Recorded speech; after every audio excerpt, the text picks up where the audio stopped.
Hi everyone, Nigel Brooks, Senior Consultant SME Skills, just coming with you today just to give you a quick my 5 top tips on public speaking. Big buzz topic at the minute, lots of people are talking about it, lots of people starting to do it. It really is the most powerful channel on your sales strategy, a powerful active channel.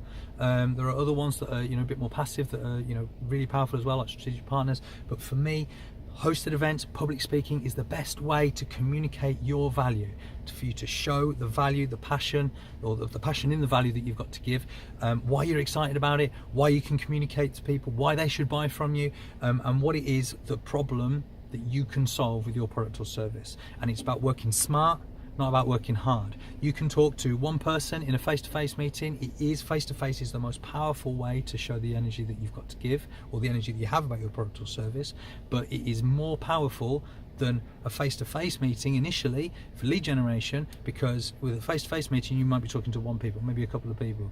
With a speaking gig you can talk to 20, 50, 100 people and communicate your value to them. Not everyone will be the right person for you, but there will be a small percentage, there will be, and the return that you get, the return on your investment from a public speaking gig will be so much more than just a standard networking event. Yeah, I use networking to invite people to my public speaking engagements, because then when they go, they're automatically more interested in what I've got to say. But people don't like doing speaking engagements or speaking gigs because they get nervous, and I get it. First time you do anything, first time you drive a car after you passed your test, first time you ride a bike, it might be when you were little, you were nervous about doing it. But the more you do it, the more accustomed you get to it, the better it becomes, and you start to make it work for you. You become an expert driver rather than someone who's learning how to drive, someone who's getting a bit nervous. Yeah, I myself, I fly a glider. The first time I flew a glider without support, there you go, there are my wings.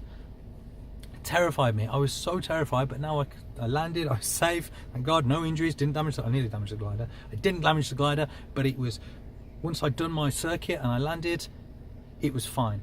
And it didn't scare me anymore. Same with public speaking. The first time I did it, I was nervous as hell. I was holding a piece of paper, it was shaking. Oh, I don't know if I can do this. But it's not back in school when the kid on the back row, the bully of the class, was make life difficult if you stumbled or stuttered or forgot something. People in the business world, they understand that not everyone's comfortable, and they understand that people will have to learn their craft, learn how to talk, and they are not going to give you a hard time, because it's going to look so bad if they stand up and start pointing and laughing, or something horrible like that. No one's going to go into business with them. You have absolutely nothing to fear by a speaking gig, and if it is a networking group that you've been a part of for a while, they will be supportive of you. They will understand that you are just trying to communicate your value, and they will listen, and they will work out, they will understand why they and their contacts need to buy from you. That is the power of public speaking. So if you don't do it, give it a go. Next time you go to an event, talk to the event organizers. I want to talk. I want 30 minutes. I want to get up on stage. I want to tell everyone about what I do, because going around the room is taking me too long. I want to communicate this in a shorter period of time. Work smart, not hard, okay? Top 5 tips then for public speaking. Number 1, it's all about the preparation. Fake it till you make it, forget all that. It's not going to work with public speaking. You need to have your preparation done, nailed, screwed in tight, because it gives you a structure, so that if something does happen, if a bird flies into the window or something and throws you off your stride, you can always come straight back to your plan and know exactly where you left off. Someone asks you a question that then erupts into a debate. I've had that before. You just bring it straight back to where you were and be like, this is where I was. I'm not going to get shaken by this because I've got my plan. Have your PowerPoint presentation done. If you're doing a PowerPoint presentation, they're a great way to engage with people, but don't put too much words in it. More pictures than words. You want people to be listening to what you're saying so they can hear the excitement, hear the passion that's coming out about what you're trying to talk about. If they're sat there reading, they're not going to pick it up in the same way. So have lots of pictures, make it exciting, engage with the audience, okay? Go dress the part, smile, have the energy, because that's what you're trying to communicate to people.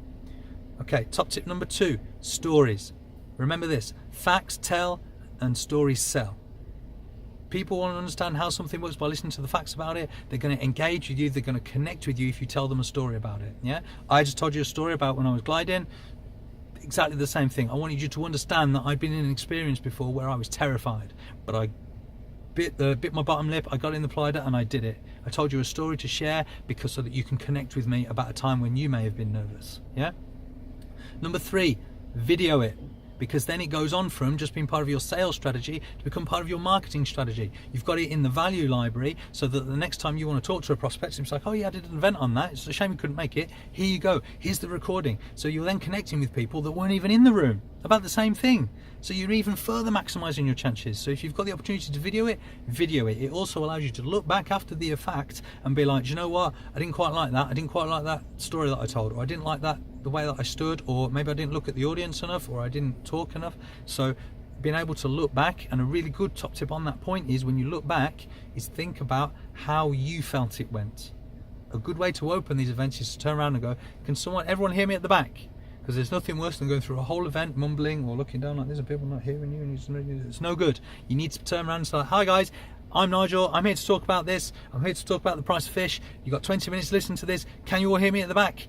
Fantastic, let's go. Okay? Number 4, you've got to bring that energy. The whole point about this is to develop the buying energy in people before you sit down with them, so that they understand why they need to buy from you. You've got to be animated, you've got to have energy, you've got to have colour, you've got to have passion. That's what you're trying to get people to buy into. Yeah?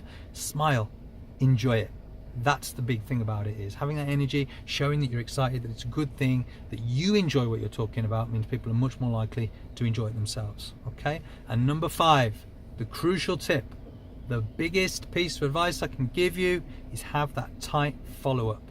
Everyone that goes to that event, you want to contact them, you want a list of people that are attending, you want to contact them probably that day with a reach out, whether it's on social media, with just a quick note just saying, hi, thanks for coming, thanks for tuning in, I hope you enjoyed it, I'll contact you in a couple of days or tomorrow for some, just giving you some feedback on how you found the event. That's the start of your follow-up. The longer you leave it, the more chance they've got of not deciding to go into business with you. You've got to have a tight follow-up, follow everyone up, find out when you can then get in front of them face to face. And the sooner you can make that meeting happen, the more likely they're going to have to go into business with you. So those are my 5 top tips. 1, prepare. 2, get some stories in there. 3, record it if you can. 4, have energy. And 5, follow it up. I'm Nigel from SME Skills. I hope you found that useful, and I look forward to speaking to you soon. Thanks very much. Bye bye.